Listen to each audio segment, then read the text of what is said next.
Welcome to North Georgia News Now.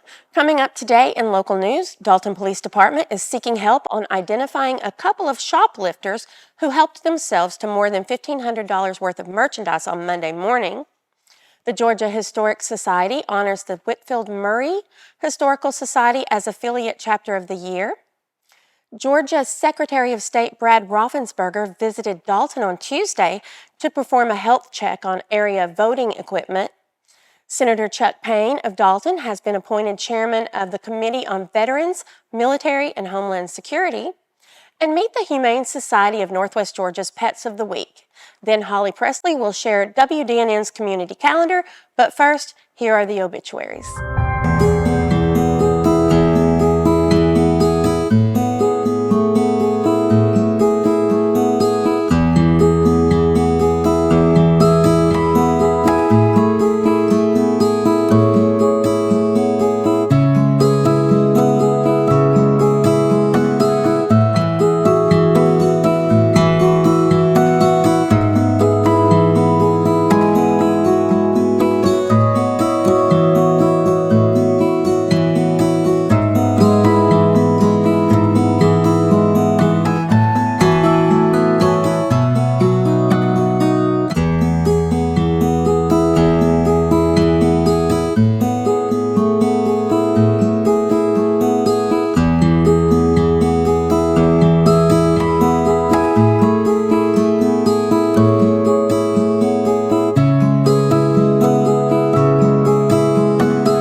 Today's local news is brought to you by Sean Wallen of Wallen Realty. Welcome back to your local news. The old saying goes that the early bird gets the worm. In this case, though, two early birds also got $1,500 worth of stolen merchandise during an early morning shoplifting incident at a Dalton store. The theft was recorded by store surveillance. The incident happened at approximately 6 a.m. on Monday at the Shugart Road Walmart when two men entered the store together, got a shopping cart, and spent approximately the next 40 minutes walking around the store together, putting items into the cart. The two men then pushed the cart out of the store without attempting to pay for the items. On their way out of the store, the greeter on duty attempted to stop them. One suspect stopped to talk to the employee, while the other kept moving with their cart, telling her that they had brought the items in to return, but no one was at customer service, so they were leaving. When the woman asked to see their return sticker, the suspect pretended not to understand and kept walking. The suspects left in a white four-door passenger car.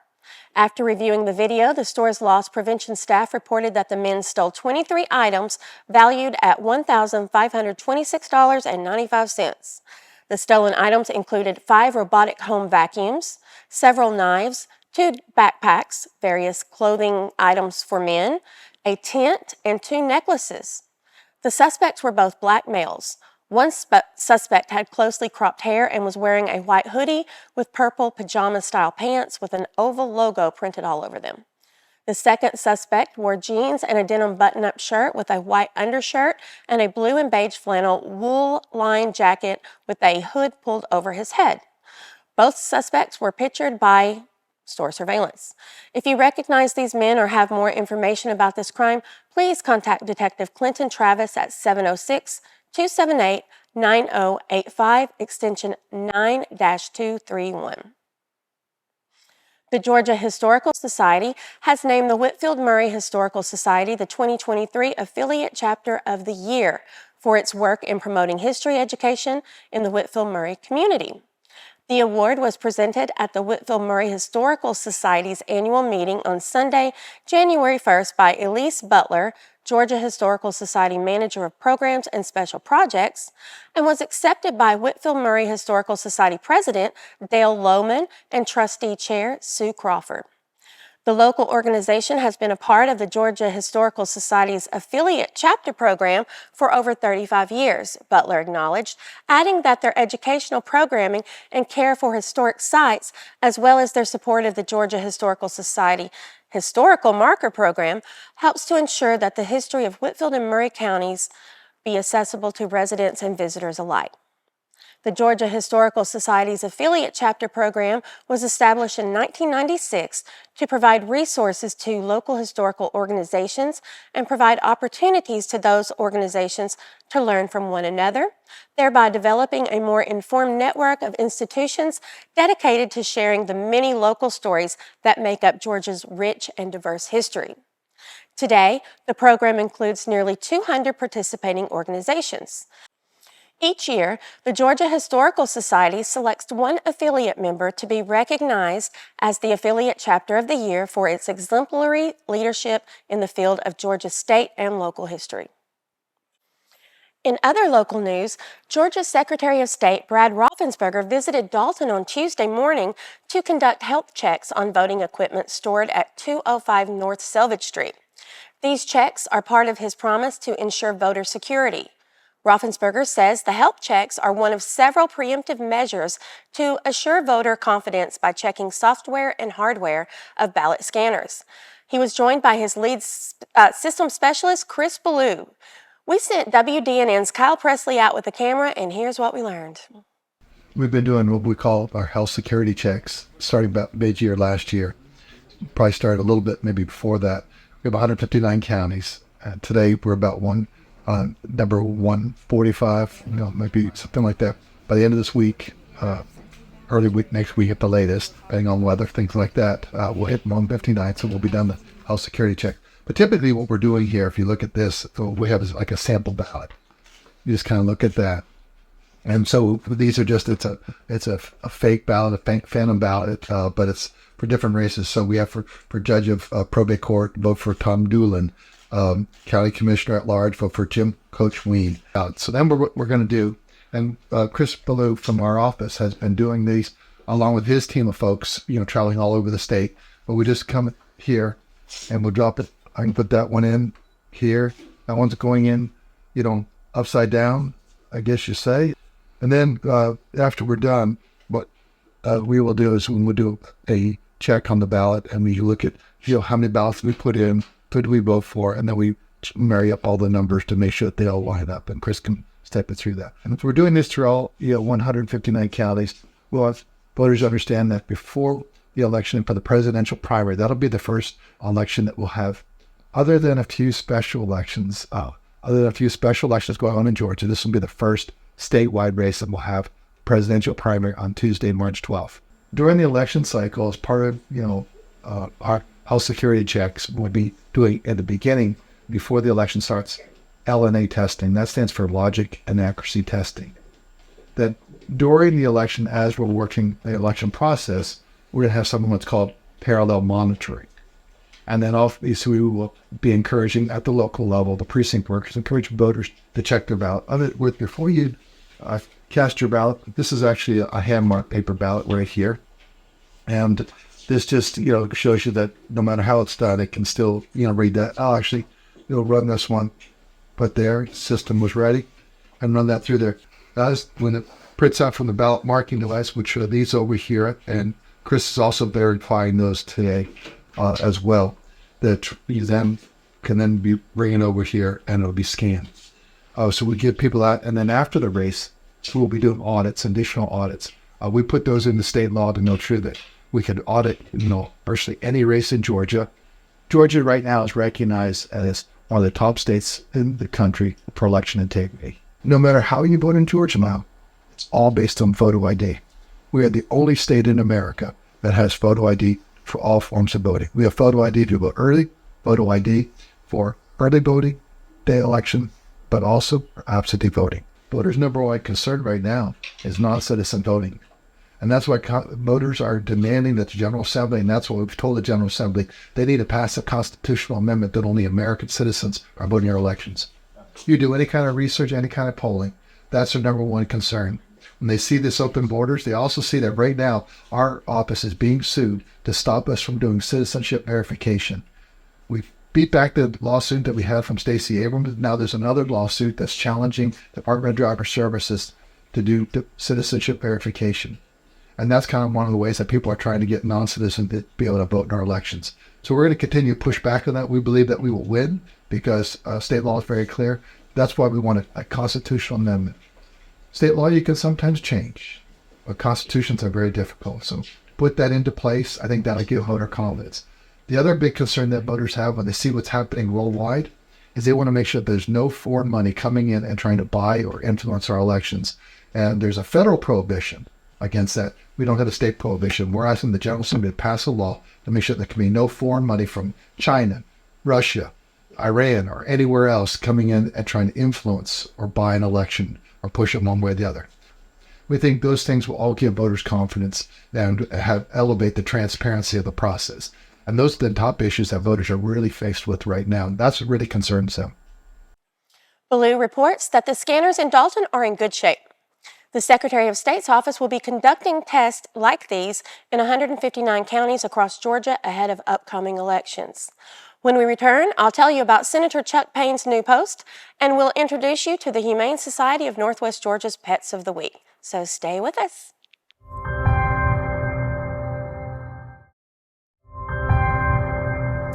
Welcome back to North Georgia News Now. In more news, Senator Chuck Payne, a Republican for Dalton, has been appointed chairman of the Committee on Veterans, Military, and Homeland Security. In a press release, Payne thanked Lieutenant Governor Burt Jones and President pro tempore Senator John F. Kennedy for entrusting him with this important responsibility. Payne said he's dedicated to ensuring the safety of Georgia's citizens in times of disasters, advocating tirelessly for the welfare of our military personnel, and streamlining emergency management procedures for the benefit of all residents. He said that, alongside his committee members, he is committed to working diligently to uphold the principles of service that veterans and all Georgia residents deserve. The Committee on Veterans, Military, and Homeland Security holds general jurisdiction over legislation pertaining to Georgia's Department of Defense military personnel, Department of Homeland Security, emergency response organizations, and organizations dedicated to serving military veterans. Senator Payne serves as the chairman of the Senate Committee on Science and Technology. He represents the 54th Senate District, which includes Whitfield and Murray counties, as well as part of Gordon County. Now it's time to get a look at the Humane Society of Northwest Georgia's Pets of the Week. Meet Kimball, Electra, Imbar, Luz, and Timber. They are 11-week-old Golden Retriever lab mixes. Shelter volunteers say these adorable pups are very friendly and will make a wonderful addition to any family. They have been spayed, microchipped, and all shots are up to date. If you're interested in adding one or more of these little angels to your family, go to hsnwga.org to apply. The Humane Society is open to the public from 3 to 5 p.m. on Fridays and 11 a.m. to 2 p.m. on Saturdays. They're located at 1210 Veterans Drive in Dalton. When we return, Holly Presley, who celebrated a birthday this week, will share WDNN's community calendar. But first, here's your local weather. Today's local weather is brought to you by Sean Wallen of Wallen Realty.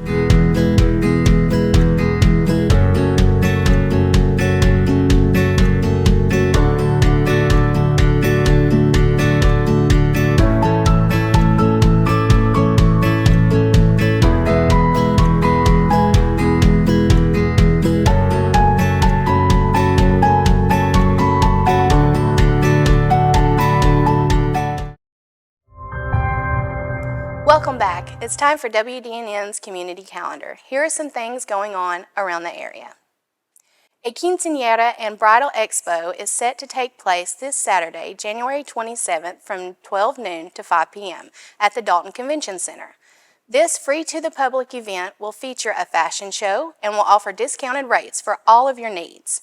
For your next formal, including dresses, makeup, shoes, DJs, travel agents, nails, and more. For more information, call 706-272-7676. The Wood Songs Dalton Concert Series, now in its 12th year, will kick off the 2024 series with High Fidelity, an award-winning bluegrass band, on Saturday, January 27th, 7 p.m. at the First Presbyterian Church in Dalton. This band consists of 5 outstanding musicians and singers who are steeped in the sound of tradition. Proceeds for the concert will benefit the DEO Clinic, a nonprofit medical clinic providing free health care to low-income residents of Whitfield and Murray counties. Advance tickets are $20 or $24 at the door. Tickets are available online at woodsongsdalton.com, at the Dalton Freight Depot gift shop, Big Ham Discount Music, and at the door. The Creative Arts Guild, located at 520 West Wall Street in Dalton, will host a gallery opening and artist reception on Friday, February 2nd from 5:30 to 7 p.m. The exhibit is titled Origins, Destination, and Points in Between, and is a showcase of work by leading Black artists ranging from Harlan Renaissance to today. The event is free and open to the public. Also, at CAG, a culinary class for adults will take place on Wednesday, February 7th at 6 p.m. Cost is $90. Get your Nolan's fix with Louisiana's favorites as we get ready for Mardi Gras. The class is for ages 21 and over. Cost is $90 per student. CAG's hands-on culinary arts classes are led by Chef Courtney Coffey, culinary instruction for the CTAE program at Murray County High School. Alcohol is not provided unless specified, and this is not a BYOB event. And get ready for CAG's Valentine's Dinner with live music titled Heartstrings on Friday, February 9th from 7 to 9 p.m. Cost is $75 per person for the 4-course dinner. There will be live music by violinist Michelle Winters. The Guild's next Thirsty Thursday sip and create will be with Paula Plott Gregg on Friday, 15th from 5:45 p.m. to 7:45 p.m. Each month, participants will complete different art projects, from jewelry making to painting to creating seasonal decor and more. Supplies are included in the price of the class. Participants are welcome to bring their own adult beverages and purchase beverages through the Guild. Cost is $80 per workshop. And finally, CAG will host a workshop titled Expressive Painting in Acrylics with Bradley Wilson on Friday, February 16th from 11 a.m. to 2 p.m. In this course, students will practice the methods of expressive acrylic painting while exploring a variety of subject matter and receiving instructor feedback on work. This class is especially geared toward those with some acrylic painting experience. Sorry, not suitable for beginners. Approaching painting as play will be emphasized while focusing on solid techniques and other important skills. Students will also be given monthly challenges for painting projects to work on at home and bring in for critique. Students will provide their own materials. Please see CAG's registration portal for material suggestions. This is offered as a 1 workshop per month. Price is $40 per workshop. For more information on any of these offerings, visit creativeartsguild.org, the Guild's Facebook page, or call 706-278-0168. If you'd like to submit information on your event for North Georgia News Now's community calendar, send an email to info@wdnntv.com. That's it for this edition of North Georgia News Now. Be sure to visit us on Facebook, YouTube, and Instagram. Thanks for watching Local.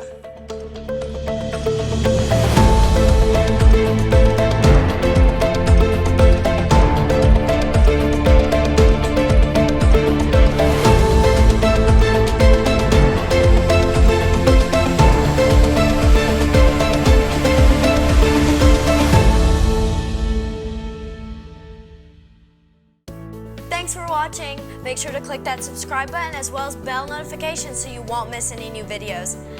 Also, follow us on our social medias. Thank you again for tuning in, and until next time, keep watching Local.